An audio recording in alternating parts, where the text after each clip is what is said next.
So I will teach you how to multiply integers or signed numbers. So let's remove this.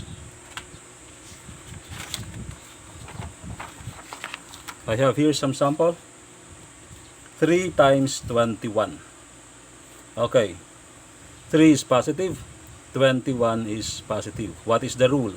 In multiplying integers with the same sign, their product is always positive.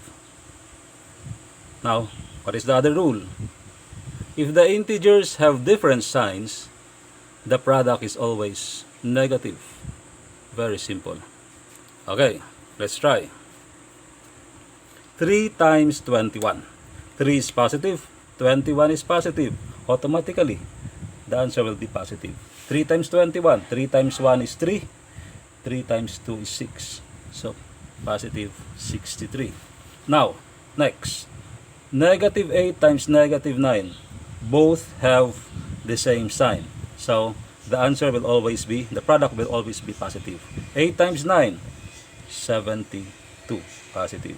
Now, negative 72 times 100. Different signs.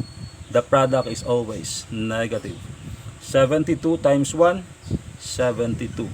Then, copy the 2, 0. 7,200. Now, 37 times negative 88. So, positive and negative, the product will always be negative. So, 88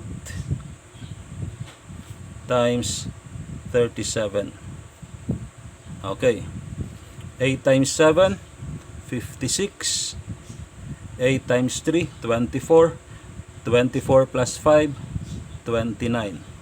Okay, the same. 8 times 37 again is 6, 9, 2. 6, 9 plus 6 is 15. 12, 3. So the answer is 3,256. Okay. So, very simple.